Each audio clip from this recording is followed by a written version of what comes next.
It's been a long time. Hi out there in YouTube land. I'm not 100% sure that everything is good to go, really. Let's see. Just gonna go through it and see how far we get. I mean, it's been 8 months, I think, since I've done a live stream. Something like that. Maybe more. It's weird setting it up and all the things I forgot. I've forgotten so many things that were second nature to me for a while.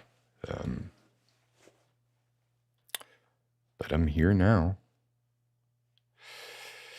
wearing a toque because my hair is in a transitional stage.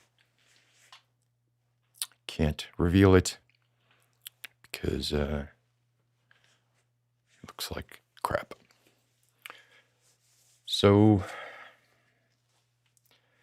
finally got the chance to do this and the urge to do it. It's like I said, it's been a while. Hasn't been a while since I got the urge, but it has been a while since like all the events that need to converge in order for this to happen. One of which is having the urge to do it has all come together. So, oh, and please let me know if the sound is weird. Like I said, it's been a while. Both the software that I use to broadcast and the mix pre that I use, the audio interface that I use, have had tons of updates in the intervening months. And some of the settings I did not recognize. I did have a hope, a futile hope, that Ecamm would have integrated some sort of face filter as I rush towards 60. I used to put on makeup to look older. It's weird. Now I'm wishing for the opposite. But Ecamm doesn't have that. You know, TikTok has it. Everything else has it. But Ecamm does not. Let me say hi to people before I go off on the thing I'm going to go off on. Katerina, oh, I'm sorry that you have a headache. Maybe you could make it, maybe you couldn't. Cowboy, Catman, animated ASR. If there was one opinion in the ASMR community I was curious about to hear, would definitely be mine. Oh my gosh. I look forward to tuning in. Thank you. I mean, I don't know why you want to hear my opinion, really. It's pretty... You could probably guess my opinion, right? But we'll get to that. Toads, hello. I'm interested in this one due to current events. Oh, there we go. Matt, I'll be right there. Hi, Matt. Intergalacto. Well, it's been a while. I like seeing a lot of these PFPs I still recognize. That's nice. And in no way indicates laziness on your part that you've had the same PFP for years. So have I. Stacy, oh wow, Stacy, hi, how are you doing? Oh, but you had to get up early. That's more important. Emily, doing late night brainstorming for uni. Good. Hope it goes well. Deadly Nightshade, good to see you. Oh, hey Carolyn, it's been a long time. Good to hear you. I've read a few of your articles in the past few months.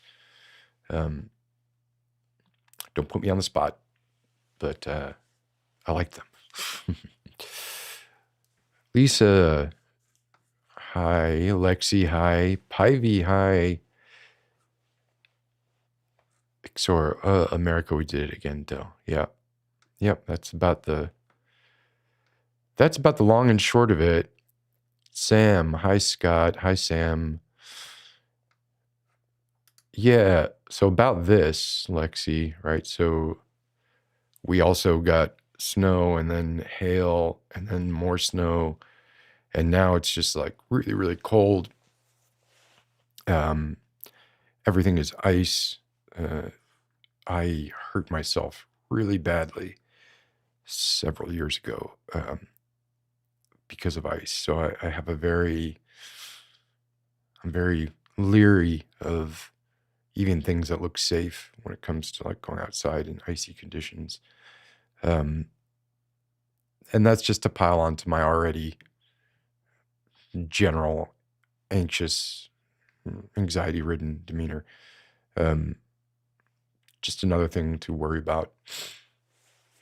I just, I just hate winter. I've been here for Christ. I've been here for 17 years now. Can that be possible? Yeah. Wow. Been here for 17 years, and I still every winter. This is actually like maybe the first sort of real winter that we've had in a few years, where it's actually been actively really, really cold and snowing. It was fun for a day. I've had enough of it. Come on, spring. Bella, hey Bella.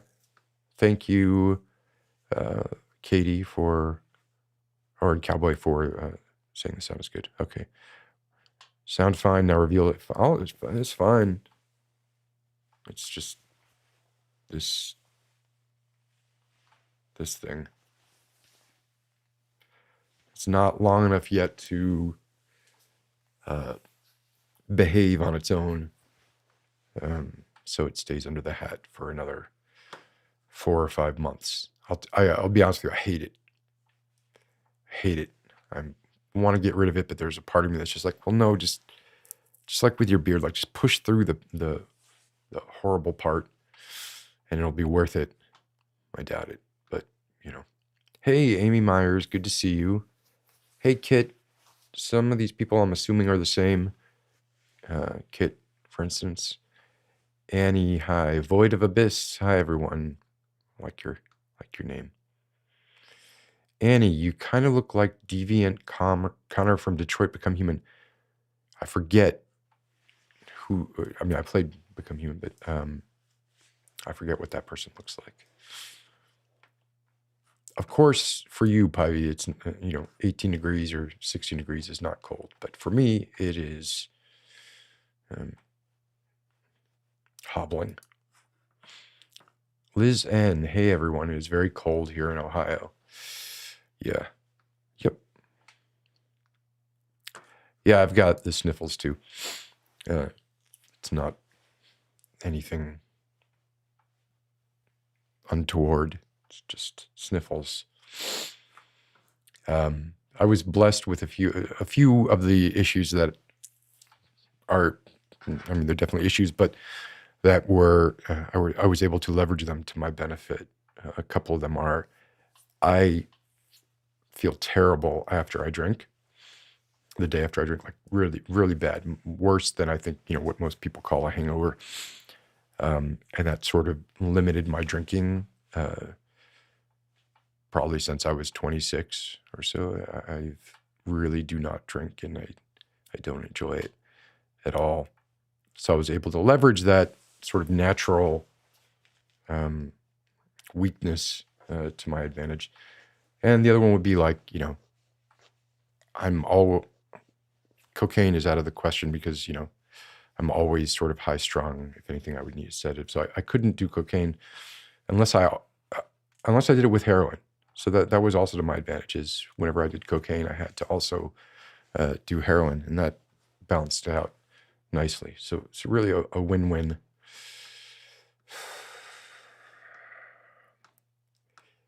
Rosa, hi. Oh yeah, this is it, right? Like it's been over 10 years that I've had this channel now. And Currently, it is, well, we just wrapped up day 3. Day 3 of the next 1,500 or so days. Let's be precise. I want to be precise.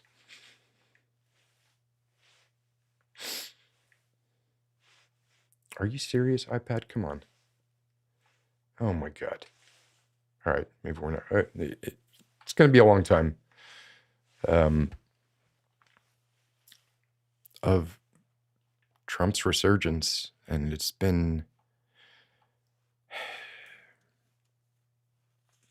God, I feel beaten down. Like I just feel I am.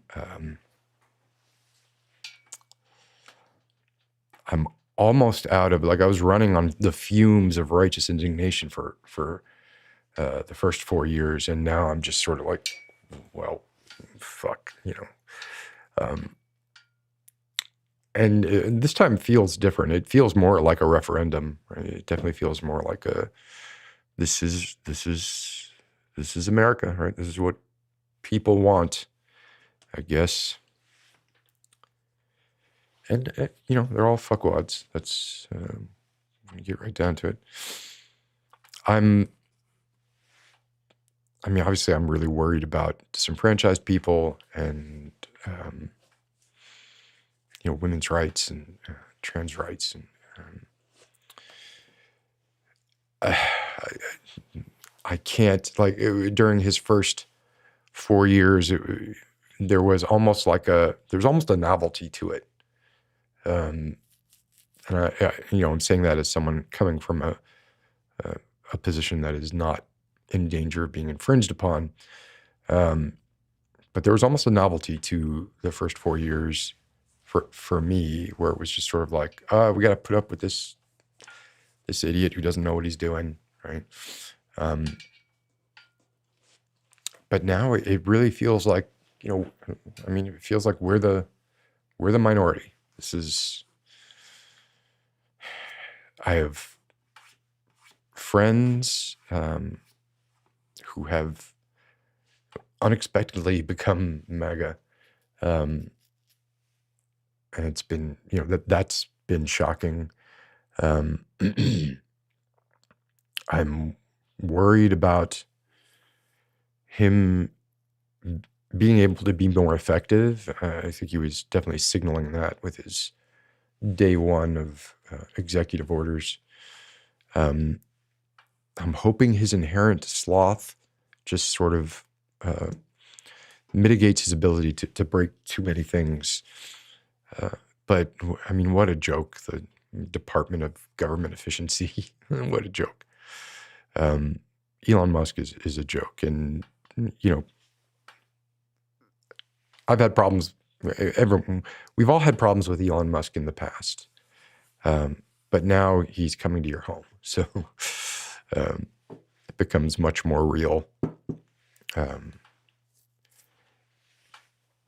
then there are things that are like, well, he cut half of the Twitter staff, and Twitter seems to be okay. Who knows what sort of what the stack looks like, under the hood, what sort of mess there is there. Maybe something that's, sort of waiting to implode. But it hasn't happened yet. Which doesn't mean that I think he was right? Like, who knows where it would be now if they were doing more research and experimentation. Who knows? We don't. I'm in the wrong timeline. It feels like I woke up on the wrong timeline. I gotta go back. I want to go home. Like that thought comes to me so often. It's just, I want to go home. I don't like romanticizing eras, because every decade that I've lived through has had its own shit. And it's kind of weird because it almost feels like the 80s in some ways. And we romanticize the 80s now. But from a political perspective, obviously that's retrograde motion, right? We don't want to go back there. Trickle down didn't work. I don't think billionaires in the White House is going to work either. Trust them. They know, look, they wouldn't have become billionaires if they weren't super smart and super empathetic and super motivated to help other people, right?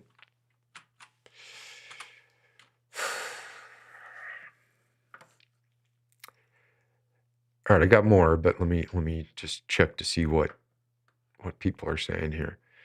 If I seem a little subdued, well, it's because I'm subdued. And also I was, I have a 15-month-old son, and I'm just not a good parent. I'm not very good at it. I'm so over worried and hyper vigilant, and just like any excuse I can find to be anxious about something, I will do that. And I just spent a week with him alone, which, I know it's like, oh wow, father spends a week alone with child, alert the media, right? But it was very tiring for me. And working at the same time, it was just very difficult. The rewards were definitely worth it. Like, I really enjoyed, waking up with him at 2 a.m. I really liked that. That was one of my favorite parts. I got vomited on last week. He had a little stomach bug. And I think he thought he could kill two birds with one stone. Has some early onset resentment towards me. So he vomited on me, right, a few times. That was fun. Of course, as I said, like, I'm super, super anxious about going out in the ice, especially carrying a baby, right? So I was able to put him in the stroller and go out once or twice.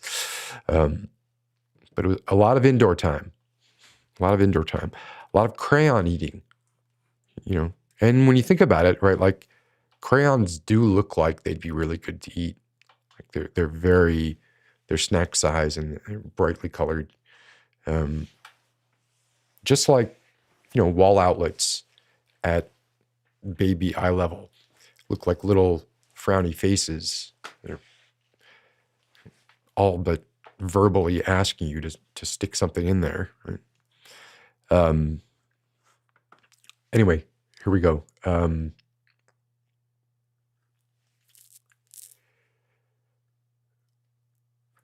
Oh, Stephen Hughes. Get fucked, nerd. Woohoo! Yeah. Yeah, that's about right, Stephen. I think you're representing your constituency well. You are the face of MAGA. Good job. Yeah, Emily. I mean, it's overload, right? It's just like, I don't want to. I don't want to see it or engage with it anymore. But I have to. Yeah, Carolyn. It is exhausting. I was appreciative of I think it was Bishop who gave a pointed sermon to the service he was attending. At least in body, he was attending the sermon. And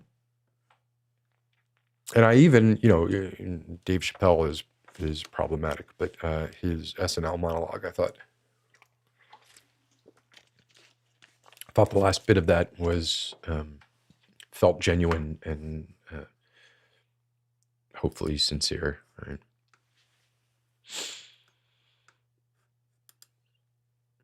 That's because I am Mr. Echo Chamber. No, I purposefully go out of my way to seek out conflicting opinions.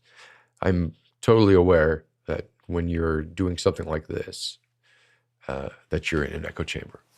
Totally aware of that. You know, like gravitates to like. So yeah, I don't. And I'll tell you what, right? Like if you're gonna put me in a box, right, and say, look, there are some good things that Trump is doing. I would probably agree that there are some good things that he's doing. I think that I don't know that he's doing them intentionally, right? Like I think it's just his nature, and I don't think he's doing it for any sort of empathetic reason. But I do think that we've gotten to a place where we are. It seems like the job of every president is don't touch anything, right? Like just like keep the machine running. Don't touch this. Everything is like balanced and everything is about to fall apart. So the best thing you can do for the next 4 years is nothing. Like just do nothing, right? And this is, you know, a naive view of what the president's job is, but I'm talking about the sort of general sense of it is such that it seems like there are things that we hold sacrosanct that maybe we shouldn't. And I think Trump, you know, inadvertently or not, is exposing some of those things. And I mean, I'm a progressive. I'm not a, you know, I'm not a strict liberal. I'm a progressive. So, and the question always, for me, always comes back to like, is this the best we can do? And there's always a million reasons not to change something, not to do something, right? You gotta just sort of stick your neck out sometimes and just do it and see if it works, right? And I think, you know, say what you want about the COVID vaccine, but that was a very good example. And some of the COVID initiatives, a good example of things that we would have thought were impossible in any other situation. So I do think that, you know, by just sort of maybe grounding some of the some of the delicate balance that exists, you know, within all these agencies, the international diplomacy, all that stuff, right? There's room for improvement, and you know, you put a bull in a china shop, and he's going to break all the china, but maybe he also crushes a cockroach, right? But that's the sort of good I think maybe Trump will be able to accomplish.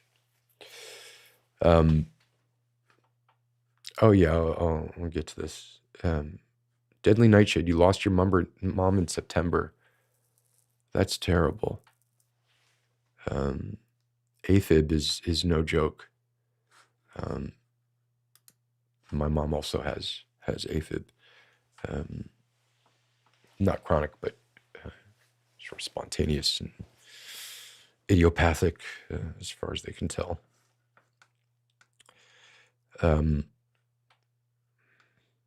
Let's see. Somebody at my job told another coworker to speak English. He's Mexican. He doesn't speak English, and everyone knows it. Never heard anything like that before yesterday. Yeah, you're going to hear a lot of that. There's going to be a whole lot of that. DEI is going to... You can measure sort of the... I mean, just the fact that Zuckerberg and Bezos, and everyone sort of kissed the ring. And when it comes to tech companies and their general policies and direction, a lot of companies look to Amazon and do what Amazon does, right? So this, you know, remote work, it became like a trope. Even when I was a kid, right? It was like one day you're not even gonna have to go into work. You'll just work from home. And as I mentioned, right, like COVID sort of forced that issue and made it clear that yes, in fact, many people can work from home, and there's no reason for them not to work from home. So let them work from home. But now that there's just, I feel like Trump's his attitude towards it is very elderly. It's very much a go into work, right? Gotta go into work. Gotta put in a day's work. Like in Japan, you don't leave until nobody leaves before the boss leaves, or whatever it is. And again, that's walking backwards. We're going backwards.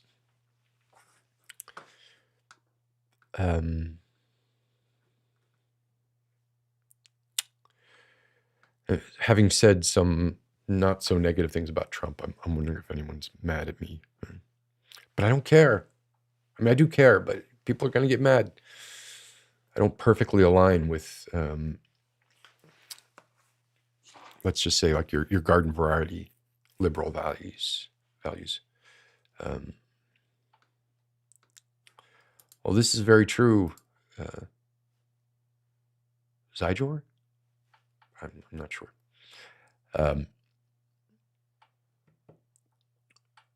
Yeah, I mean, you could say that that's human nature, and yet, we, thanks to our opposable thumbs, can take our own nature and change it.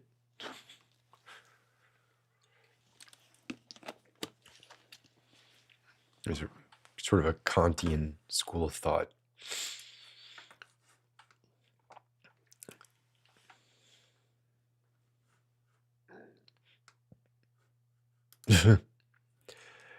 I mean, I have so many friends who are parents, though, and I just think I am particularly ill-suited. But I'm sure everybody thinks they're particularly ill-suited. But I always feel like just tense when it's sort of like this, I'm the one in charge, right? Are you kidding me? There's not someone else that I can check with? That doesn't seem wise.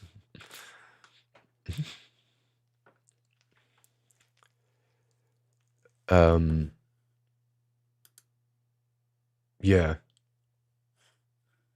Yeah. Yeah, I mean, unfortunately, there's not much I can add to that. It is horrible, but I'm neither knowledgeable enough about it to say anything helpful or even mollifying, really.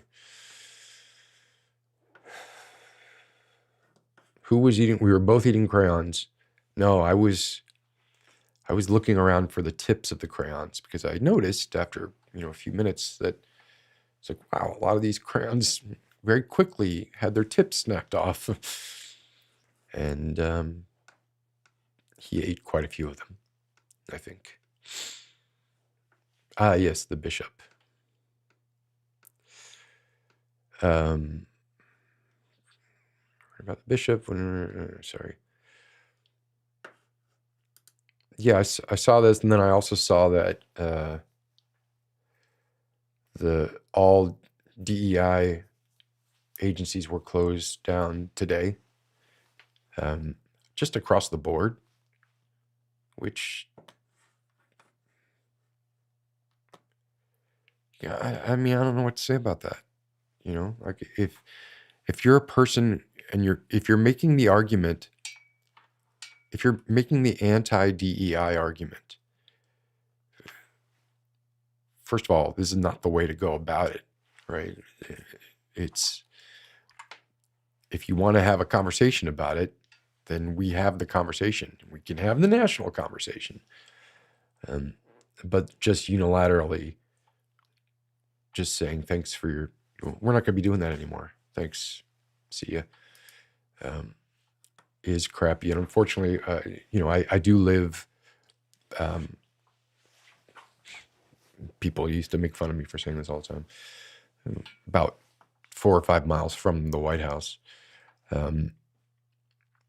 And most of the people around here, in some form or another, work for the government, whether it's directly for the government or through a subcontractor. Yeah, deadly nightshade. That's actually one thing. You mentioned Elon Musk's salute.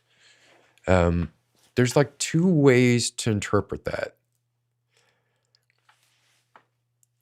in my opinion, right? Like there are other ways to interpret it, but in my opinion, there's two ways to interpret it. One, I'm pretty sure he is fascinated with German history. He said that before.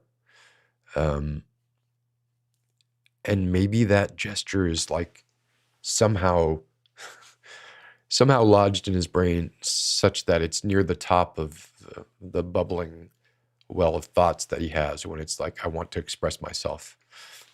Sort of like Dr. Strangelove, right? So it was either that, or I do think that was, I don't think that was a calculated effort to normalize the Nazi salute. I don't believe that.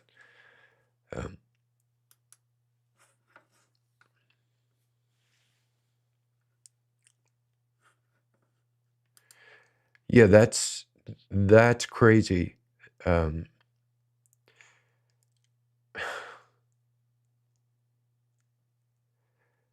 don't, I'm, I'm thinking about myself here, right? Like as someone mentioned earlier, we think about ourselves first. The company that I work for is one of those companies that very much looks for what is Amazon doing, what is Google doing, what is Meta doing, and follows suit. And we have been very, very active with DEI. We had the, excuse me.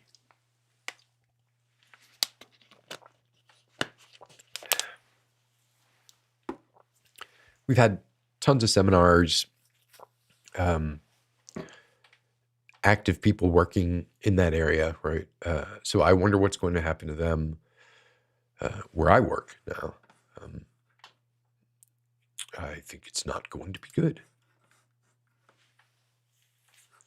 Well, see, Emily, yeah, like I think to me that was like, I think sort of like a Tourette's moment for him, right? Like, I mean, he does the weirdest stuff. Like he's got, and I don't want to make fun of, neurodivergency. Oh, that's another thing that happened since I was online last. I guess I shouldn't be telling. I'm not gonna. My older son was diagnosed autistic. But anyway, back to Elon Musk. I just feel like he does so much weird stuff. He's so bizarre. Like he's so socially inept. He can't read a room, doesn't take cues about anything or from anything. Is probably, the walking definition of main character syndrome. I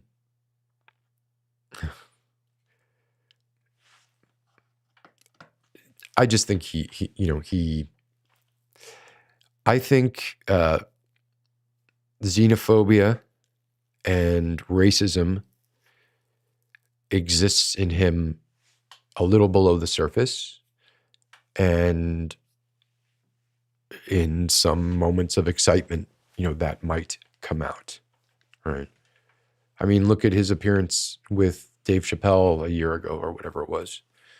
I'm not saying it's okay, right? He's an idiot.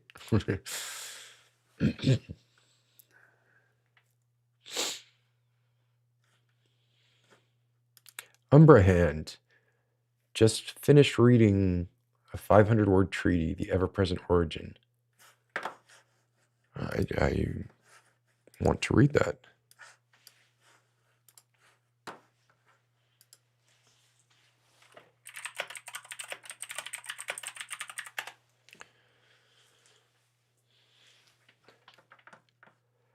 That's not 500 words. This is not 500 words. Did you mean 500 pages? Okay, even the index is more than 500 words. All right, I will look into it on my own time. I do love the cross section of mathematics and philosophy. One of my favorite books of all time is Gödel, Escher, and Bach by Douglas Hofstadter.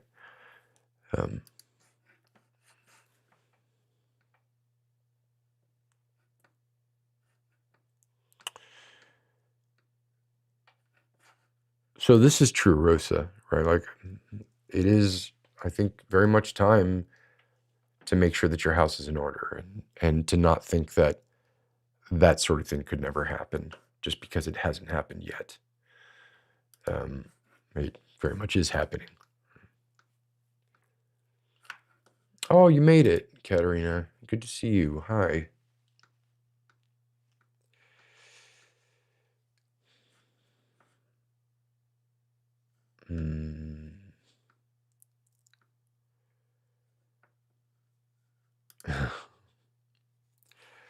I don't doubt it, right? I mean, he's very much a child.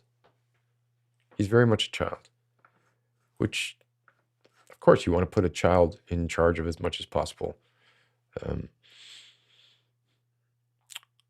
The scuttlebutt was that he has his own office in the White House. I don't know if that's true or not. Wouldn't be surprised at all. I also wouldn't be surprised if he and Trump fall out. Like, it almost seems like inevitability. I'm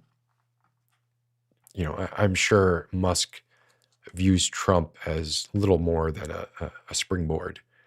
I don't think he actually respects him or anything like that. So, and you just look at like the history of Trump's cabinet in round one, right? Like almost everybody, everyone in a position of importance, from Attorney General to Secretary of State to Vice President, turned against him and basically said, this guy should not be in office. And the American population went, oh, yeah, what do you guys know?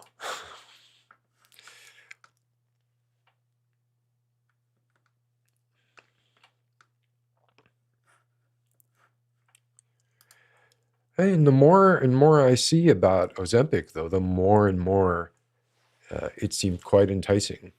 And I realized, right, like lots of things seem enticing, right? At one point, we put asbestos in cigarette filters because it was supposed to filter out the cancer-causing agents more effectively than cotton.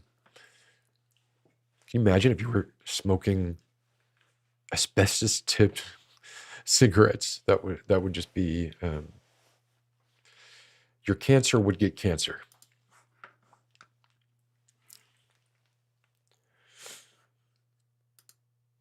Well, so I'm not giving him a broad pass from his autism. I'm saying that the way that he expresses himself physically is very peculiar, just sort of across the board.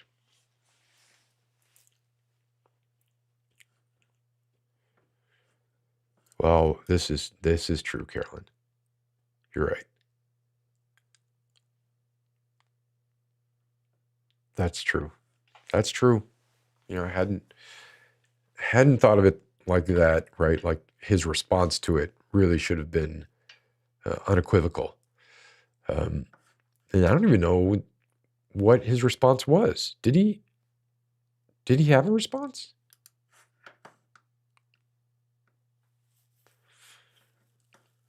Yeah, this is exactly what he does. Twitter was supposed to be the town square. It was supposed to be, the place where you can say anything, as long as you don't post pictures of his father or reference his South African apartheid funded generational wealth.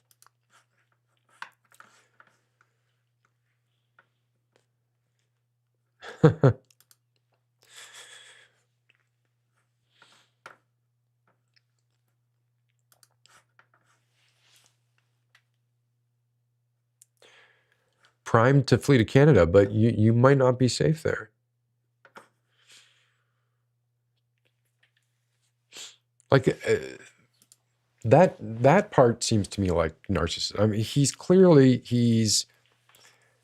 xenophobic, and he's sort of old school imperialist colonialist. Right? He wants for again, like we have always kind of felt like, well, the way things are is the way they are, right? Like we don't want to change anything for fear of breaking something else. I don't really think that he has any of that caution. I'm not suggesting that we shouldn't have that caution. It's like saying, like, well, if you throw a wrench into your car engine, there's a chance it might hit something and make your car work better, but it is not advisable.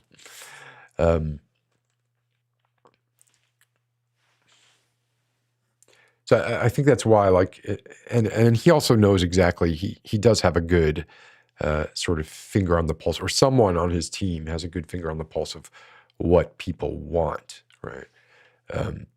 And man, flag waving Americans love to salute the Gulf of America. And he seems to have particular ire for Mexico. And I mean, I know why, but the whole Greenland thing is bizarre to me. But he's a colonialist at heart, and maybe he's thinking about legacy at this point. He wants to be like, he wants big things to happen during his tenure, right? He wants the history books to be like, when Trump was president, COVID, like what can we really say about the Biden presidency? I mean, I was super disappointed in the Biden presidency. I do think COVID was handled pretty well, all things considered. But there's not a whole lot else on that book apart from the recent ceasefire, the ceasefire that Trump, of course, claims his impending inauguration was the pressure needed for that to happen. I don't believe that, but there's no way to disprove it, right? So I'm sure he's going to claim that, just like he claimed when it was fashionable, he claimed the vaccines, and then when it wasn't fashionable, he disavowed them. That's the other thing, right? Like, oh no, I remember this very well. Yeah, I mean, Trump called him, said he would get on his knees and beg for money. He was very mean to Musk, but that's posturing like that. It's like everybody needs to get past that, I think. And the other thing is, JD Vance is, Trump is not a healthy guy. I do sort of, in this perverse way, take solace in him being basically 80 years old, and still being as present as he is, in a way that you can't say about Biden. You can't. Biden has got a foot out the door, at least from outward appearances.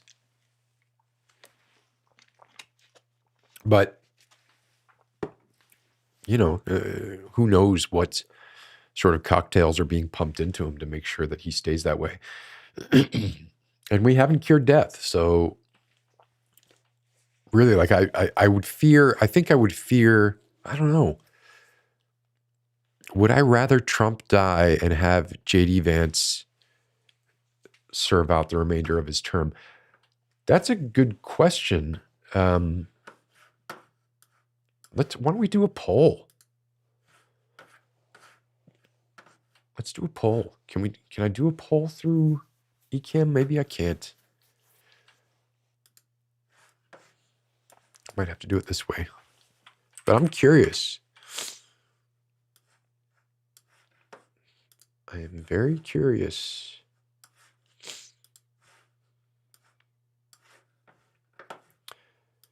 All right. Let's do a poll.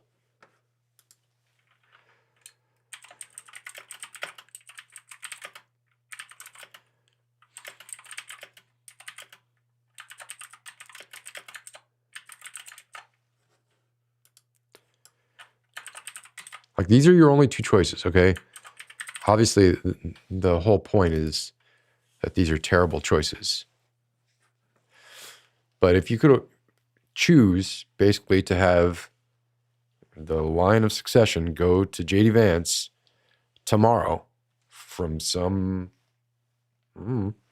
stroke, probably stroke, I would think, for him. What would your preference be? Because J.D. Vance is a bit of a wild card, right? Like, there was a period where when Hillbilly Elegy came out, before the movie, when he was very much being praised by the left. I did not read the book. I did see the movie and was not in any way moved by it, to be honest with you. Come on, yeah, you can. Oh wait, how do you set a goal here? No, this is not. Man, YouTube has really like gone down the monetizing rabbit hole. Okay, so we got 27 votes, 28 votes. Looks like it's trending Vance. All right. So you'd rather see Vance. Most people in this chat would rather have Vance than Trump. I don't know that I would.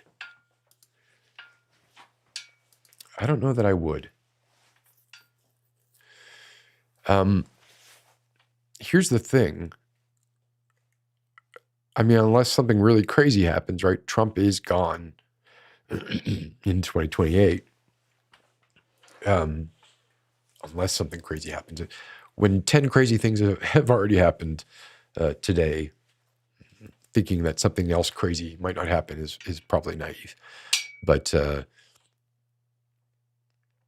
and then, they're very clearly, it seems to me, right? They're very clearly sort of setting up Barron as the heir apparent, which must piss off Don Jr. to no end. He probably had to have a couple of extra bumps when on the inauguration day, or it was the day after,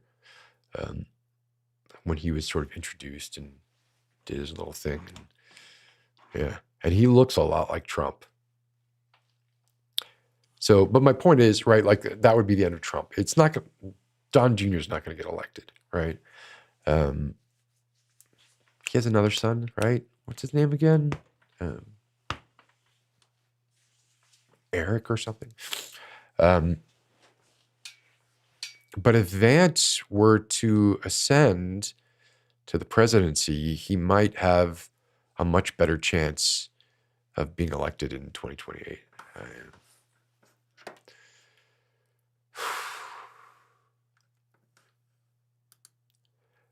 You could be right here, right? Intergalactico, right? Because he'd have more to personally prove than Trump does. Oh, does he though? Trump has a lot to prove. Like he has a list of his sort of list of enemies that he's kept, and he does seem like he's gonna plow through that list. But maybe we could entice him with 1,200 days of golf.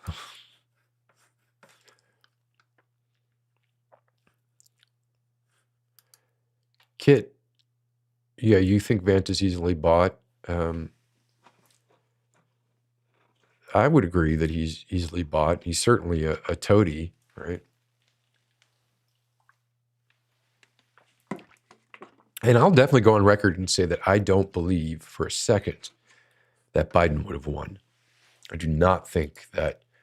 There seems to be a lot of people who are saying like, oh, this running Harris running was a huge mistake. Harris Waltz cost the election. I do not think that at all. I think if anything, it would have been worse. I mean, Biden's performance at that last debate was so embarrassing. Whereas the Harris-Trump debate was also embarrassing, but for Trump. But I guess, people had already made up their minds. It didn't matter.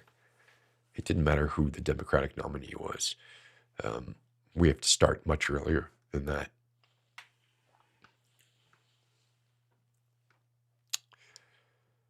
Oh, by the way, well, Succession, but Severance, yes. I did check out the new episode of Severance. I mean, I was not like in love with it. People seem to be putting it on this level of sort of Sopranos type TV. I don't think it comes anywhere near that. I actually think it has like a very fascinating philosophical premise that it has not delved into as much as I would like. But maybe they will with the season. I don't know. Yeah, exactly. Right. Like, yeah, cut off the head. Right. Maybe. But they are already sort of preparing who is going to step in there. Seems like, I mean, Barron is very young, right? But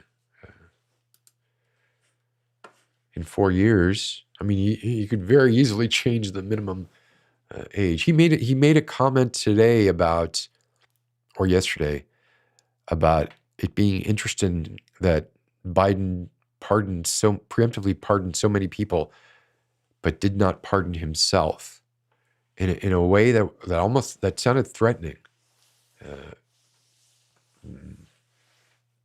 And Jimmy Carter died.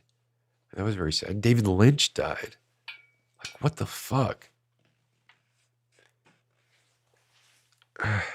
I know David Lynch, was a lifelong smoker, but still. And apparently he had pitched a project to Netflix that Netflix turned down this year to churn out more trash instead. It would be interesting, at least, if David Lynch did something. Whatever he did was always interesting. Which I wish I could. There's something. I mean, a lot happened, right? So Megapolis, Francis Ford Coppola's self-funded, was $120 million or $150 million vanity picture. So I was watching the trailers for this, and I was like, "This is going to be fascinating." Like, it may be fascinating in a terrible way. It may be a horrible movie, but man, it is going to be fascinating. And I have to tell you, I was just bored. I could not make it through that movie. Couldn't make it through.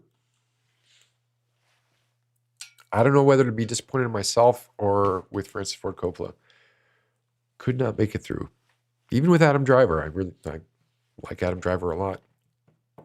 Couldn't do it. There was a movie that I saw just a couple of months or a month ago that blew me away. It was fantastic. Strange Darlings. Pretty sure it's called Strange Darlings. But I'll tell you in a second. Oh, just Strange Darling. Yeah, Strange Darling. I went into it blind and was not expecting much. Just wanted, something suspenseful, horror-ish thriller. And Strange Darling knocked it out of the park. If you have not seen it, and that is your bag, I would run, not walk, to your local Amazon Prime streaming TV. Oh, hey, Warp Raven. It has been a while. Good to see you. And hey, KJ, I don't think I said hi to you. Oh my gosh, Olevi too. Wow. I feel like I'm being transported to a better time, a time when we still thought Biden might do something good. And we thought, I thought Trump was out of the picture. I thought it was a pipe dream that he would even get nominated up until about, a year and a half before.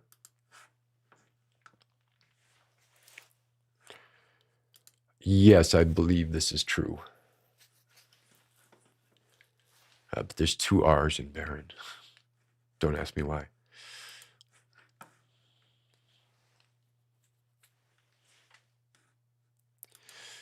So the status quo is like what we're talking about, wild time, right? Like that is, and you may be right, right? So, and we may find out. And if you're right, I'll Venmo you $1.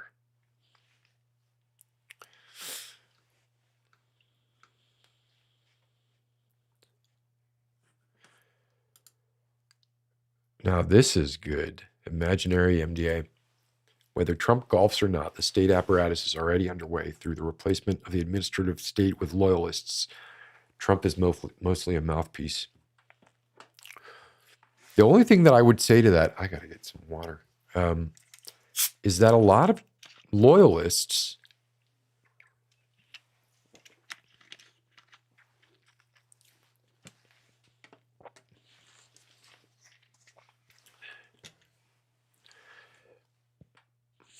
let me think here, because I understand what you're saying, right? Like he is the vanguard of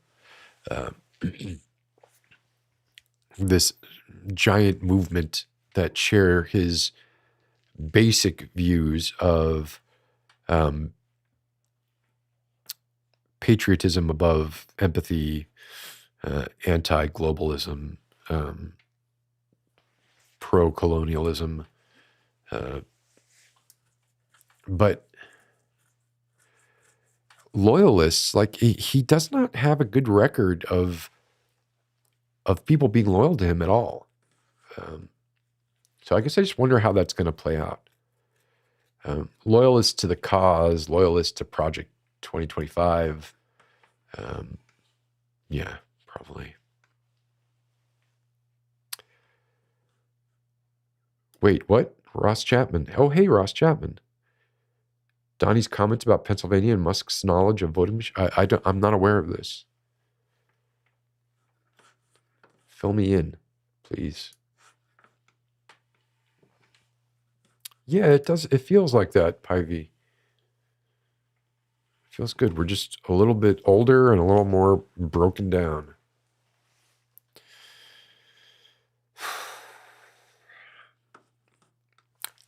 Different backdrop.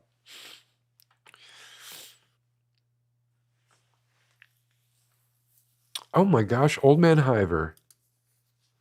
Good to see you, Hiver.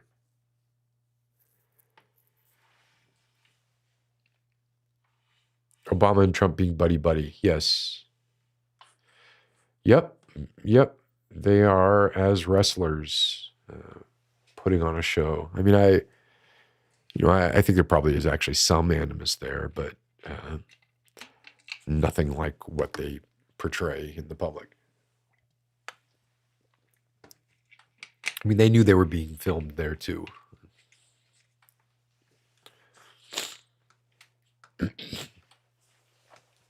Hiver, Raven, Hiver. You know what? I'm not. I'll tell you why. I don't think Ridley Scott has done anything worthwhile in a long time. I feel like he puts out so many movies. He can't be really like actively directing these movies. I feel like he has like a proxy, like his first AD or something like that is actually doing the bulk of the work. So I don't know. I feel like, his oeuvre is not going to get any better. Whereas I still think, I mean, like Twin Peaks, the recent season was fantastic.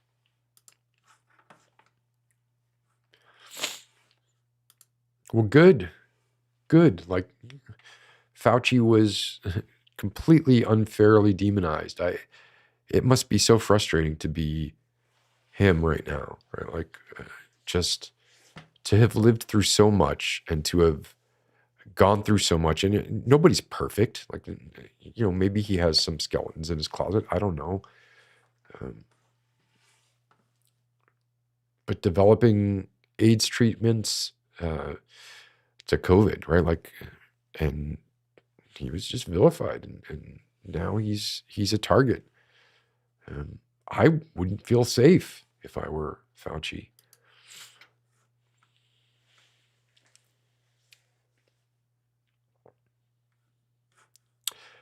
Oh, this was great. Yes.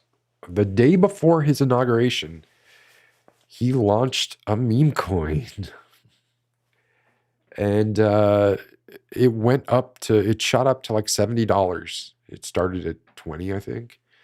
And I don't think it's been rug pulled yet, but I'm sure it will be. But just like, I mean, we knew this was coming, right? Like, he'd done his card sets, he'd done his collectible, like him, with someone else's body, his face being plastered on someone else's body, and leading the charge at Normandy, and all this stuff. And I mean, he's an old timey huckster.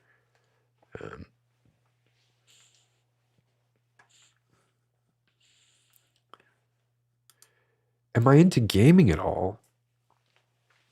I was a game designer for 20 years. I am very into gaming lately now. Quite a bit. I'm playing Stalker 2. Maybe I put in like 40 hours into that. But I'm playing Indiana Jones and the Great Circle and loving it. And I'm noticing like some things that they did. Like, it's very clear to me. It seems clear to me. I know I could be completely wrong, but it seems clear to me that they had some good people making some very good decisions about what to worry about and what not to worry about. Because, cosmetically, like, if you look at that game, there's a lot of things they kind of fucked up, right, in my opinion, but they're things of no consequence. And I feel like those were decisions that were made that were sort of like, we don't need to concentrate on this. We need to concentrate on this. So, if you run past the pyramid,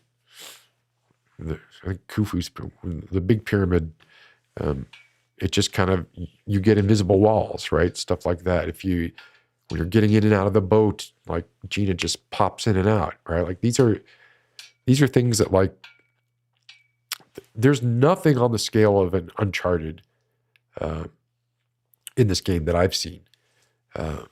Nothing like a set piece like you would see in Uncharted, where it's just like, you're wondering, how did they do this? Everything that I've encountered so far, and I'm currently, I finished the Battleship on the Mountain. I think I'm more than halfway through. But there's everything is just very competent. Baker got Harrison Ford's voice perfectly. I hope that they make many more with Troy Baker. I don't love Troy Baker, like, just generally speaking, but he nailed it. And they concentrated on the vibe. I hate that I use the word, but they concentrated on the vibe, the story, and keeping things kind of straightforward and simple. I mean, the combat in that game is ridiculously stupid. Like, the game was made for me. Like, for those of you who have watched me do Let's Plays, right? Particularly like Last of Us or something like that, right? I'm no good at, real-time combat. No good at it. Don't like it. And I mean, this game is just, silly, right? But the way that they did it, so like the Nazis it's very much like the Indiana Jones movies, right? Like people generally don't pull their guns, even if you're beating the crap out of them, unless you pull out a gun. Right? The guards lose interest in you, even if you just like killed 3 of them. You go hide behind a tent for 30 seconds and they're just like, okay, we're going back to work. Right? Like all these gameisms that are, a lot of games are pushing against to be as sort of realistic as possible, right? Um, a, a game is a game is supposed to be fun, right? Some people get enjoyment from things being as realistic as possible and difficult as possible. And we could look at this sort of, it's not on the opposite end of the spectrum, but it's certainly closer to the other end of the spectrum in Stalker 2. Right? I'm enjoying both of these games. I couldn't really tell you which one I'm enjoying more. But I can tell you that I know exactly where I am in Indiana Jones, where I left off.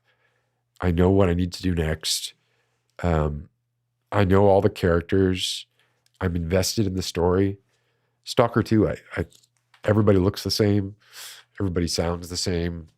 The quests all feel the same. It's basically just a lot of fetch quests, right? But the world itself is just so immersive and wonderful. I don't know how I would grade them against each other. There's completely different games, just completely different. But anyway, yeah, I'm sorry. That was a rant. I have been playing Indiana Jones, Great Circle, a lot in the past couple of weeks. And we'll probably finish it in the next couple. So I'm not doing Let's Plays of it because I wanted to have fun. No, I didn't want to be beholden to some kind of schedule. Right? I just wanted to just kind of do it whenever I wanted to do it.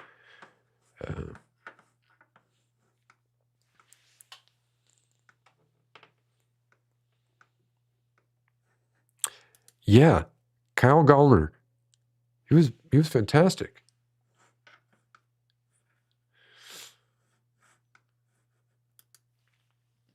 I don't think so, Ross. I don't think it would have mattered.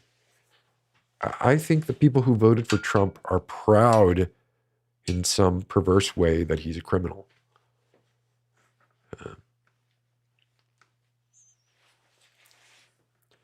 Hey, Dave Norton, good to see you too. So you have changed your profile picture, but I still recognize you.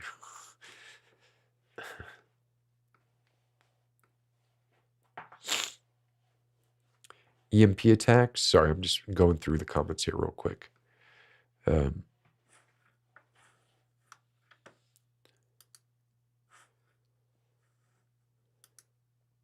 So I haven't heard much of what Bernie's doing lately. That's surprising for me, though, to hear that.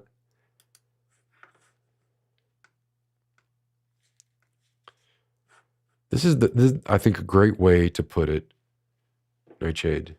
We are collectively wobbly, but still standing because we have each other. So we're wobbling, but we can lean a little bit on each other from time to time. Oh, this is how far behind I am. Is this how far behind I am? I just got to this comment. Unless you didn't hear that, it's coincidence, but it was quite a while ago that I said that.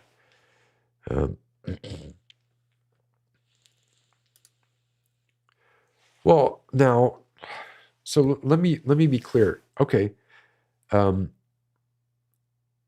liked Covenant. I just don't know how much Ridley Scott actually had to do with it. And Romulus was horrible. Just terrible. I hated it. It was one of those movies where I didn't even feel like the movie had started and it was already like halfway done. And I don't mean that in a good way. I mean, I didn't feel, I was like waiting for to get sucked in. And like I paused it. It's like, oh my God, this movie's halfway over. And I don't really feel like much has happened except for this thing crashing, right? I did not like Romulus at all.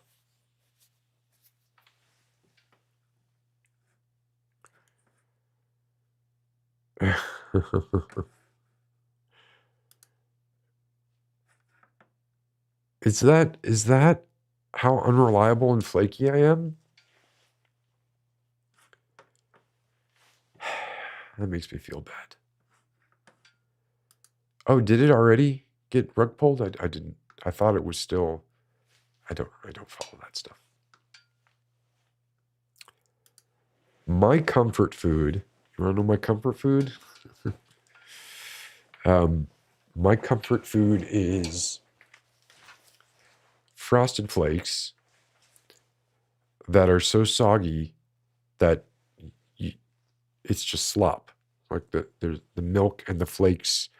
The flakes have absorbed all the milk, and it's just this very, very sweet slop. That's my comfort food. It's bad.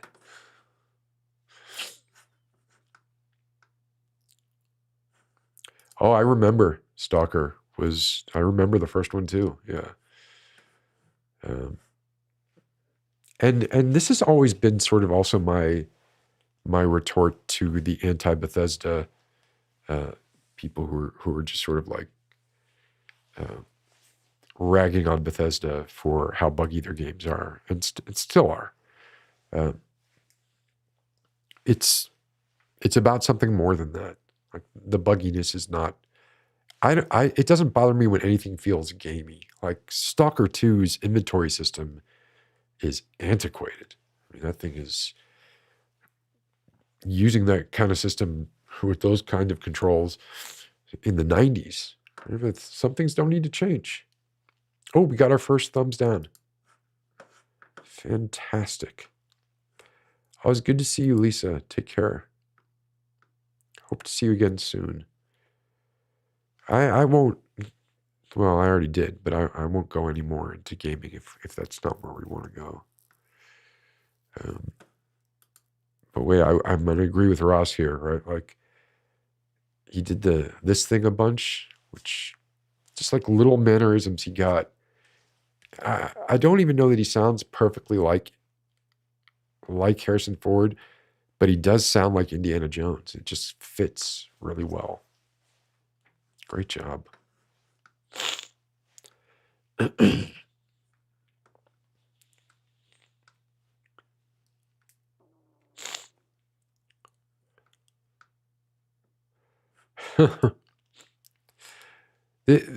And the I guess the whimsical sort of playful nature of the adventure movies of the 50s that Indiana Jones was based on means that that same sort of whimsy playfulness can be put in the game and make those things that in a realistic game when they appear they're jarring, but in Indiana Jones it almost feels like that's the way it is, right? Like that's the way it's supposed to be.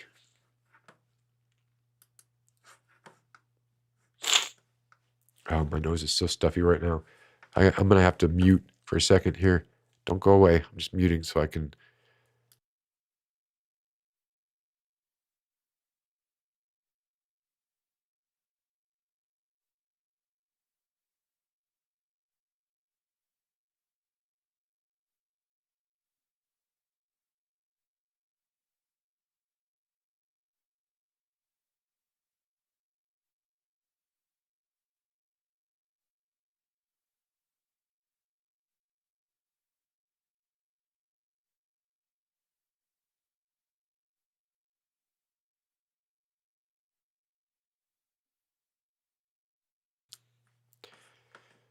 I was messing with you.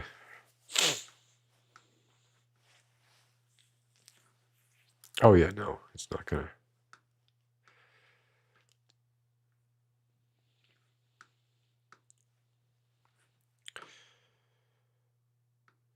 Yes, I have.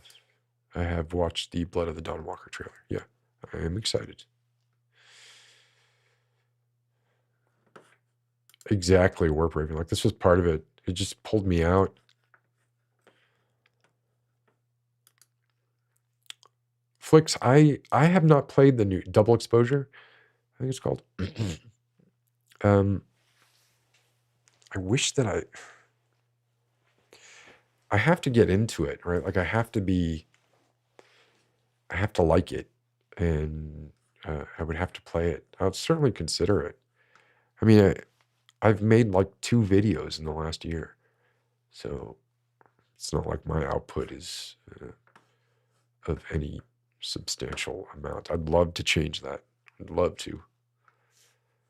Wait a minute, what's this? Microwave your cereal. What is that? I mean, obviously it makes it warm. Does it make it soggy? I might have just had I was today years old when I learned this thing.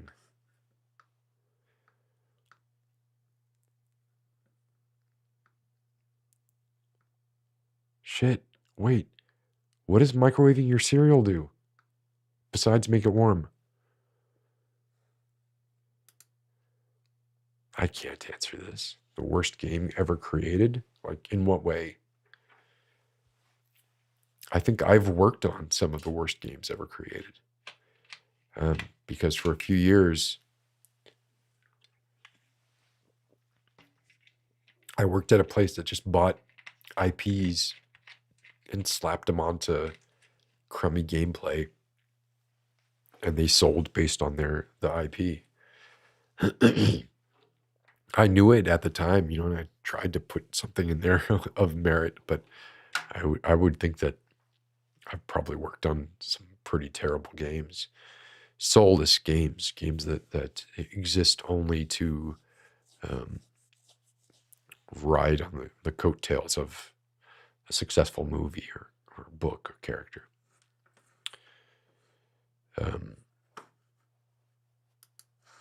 Hungry Hippos. Are you kidding me? It's great. I did get somebody. Oh my gosh, Leah. And the same PFP. How are you doing, Leah? Did I play the Silent Hill 2 remake? Of course I did. Played it all the way through. It was very difficult for me to note a difference, because in my brain, that's the way I remembered Silent Hill 2. Which often happens to me when I read remakes. By the way, just a quick note as to the title of this video. I called it that just because I've been rereading the Hitchhiker's Guide series,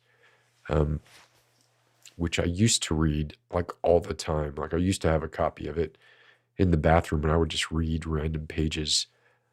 That and The Hobbit. I could do The Hobbit. You can basically pick it up, go to any page, read a little bit. You're good. You can't do that with Two Towers and Fellowship and whatever. Right? But with Douglas Adams books, particularly the Hitchhiker's Trilogy, but also the Dirk Gently series, you can pick up any Douglas Adams book, any Hitchhiker's book, read a chapter and laugh and not need the context. And it was always great for that. So, but I had not read it for at all for at least 20 years, probably more. And the most bizarre thing happened to me was, as I was reading it, although I'm obviously I knew how the story ended. I knew where the plot was generally going. I didn't necessarily know all the events that were going to happen, but I knew the exact words, the exact phrases as I was reading them. I guess because I had read them so much at a formative time. It was really bizarre because I couldn't necessarily tell you what was going to happen next, but I could tell you, oh, he's going to use this adjective here, or he's going to do the thing about hung in the air much in the same way that bricks don't, which I think is still one of the, I mean, I was younger when I read it, but in describing, I don't even know what he was describing, a UFO that was hovering in the air, and he described it as it hovered in the air, or it hung in the air much in the same way that bricks don't. So it was just such a bizarre experience because I could essentially like knew the books by heart because of the cleverness of the wordplay that he uses or used. I don't know if I read it now. If I read it now for the first time, I don't know. Again, it's one of those cases where it's like, it was very different for the time. It was very Python-esque, but it was still different from any sci-fi that I had read. And I know there was Ringworld, etc., Discworld. But if I read it now for the first time, it might not have that. It's impossible for me to be objective about it, basically. I think I would still love it. Like there's a chapter where you're just on this planet and it's populated by mattresses, and he kind of goes E.E. Cummings on you and uses all these made up words to describe how they behave. And it's just so makes me laugh every time I read it. One of the mattresses is describing Marvin talking to one of the mattresses, and Marvin says something, and the mattress, it just says, "It gupped." I don't know why I think that's so funny, but I do. Read Hitchhiker's Guide if you haven't. It gupped. So a little mattress with two big eyes flopping around. Oh yeah, Wolf Among Us was great. Apparently it is public domain now. Anybody can do anything with Wolf Among Us, which is kind of an interesting backdoor into maybe some Disney-owned properties. I don't know. You'd probably get in some trouble there, but Wolf Among Us is public domain. Cry of Fear. I don't know it, but I will check it out because I always like a good horror game. Pan-Galactic Gargle Blaster.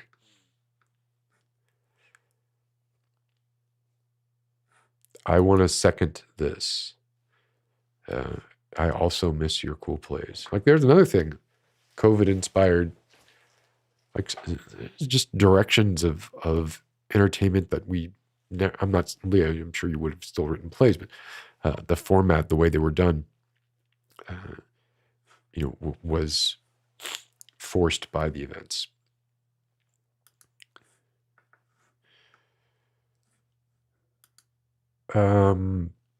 Well, favorite book this year. I mean, there hasn't been that long in the year. I'm gonna go with The Message by Ta-Nehisi Coates.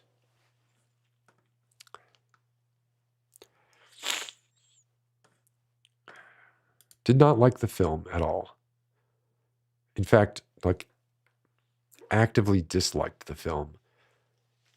The choice they made I love Sam Rockwell, but Zaphod's heads being like stacked.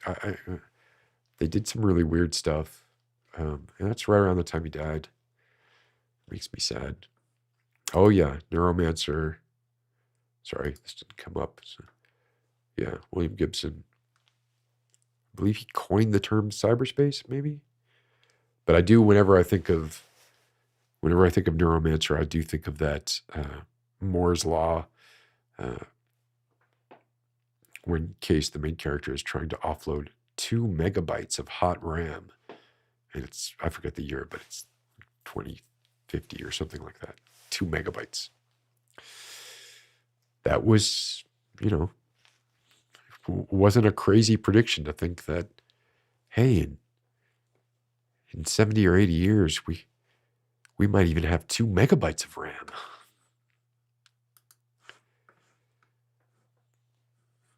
Yeah, I agree with this, Amy. And I'll also say that I really like the Dirk Gently series. There's only 2. Apparently, The Salmon of Doubt might have been a Dirk Gently book. Who knows? Or Hitchhiker's book. He hadn't decided, apparently. but especially the first Dirk Gently book, and then the Hitchhiker's book that gets so much hate, So Long and Thanks for All the Fish, I think is fantastic. I think the love story with Fenchurch is beautiful and still hilarious. I have seen so many drones around. In fact, I think I saw, if Trump took his chopper on Inauguration Day from Langley to the White House, I think I saw his chopper. But I don't know. Like, like literally, if you drew a line from CIA headquarters to the White House, you would pass over my house.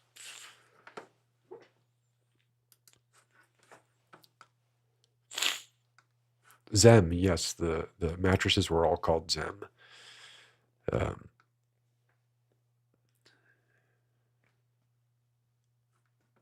Yeah, exactly. Imaginary MDA. That seems like that would be the problem, right?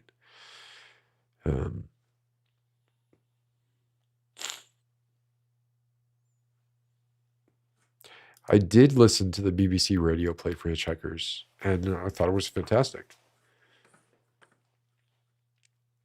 Loved it. I'm so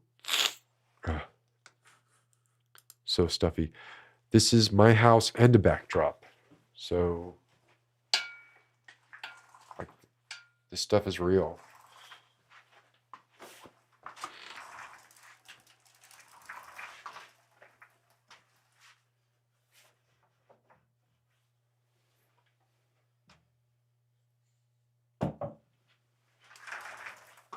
But this brick wall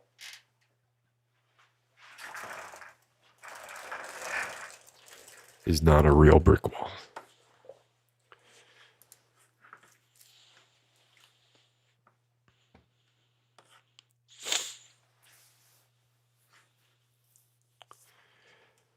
So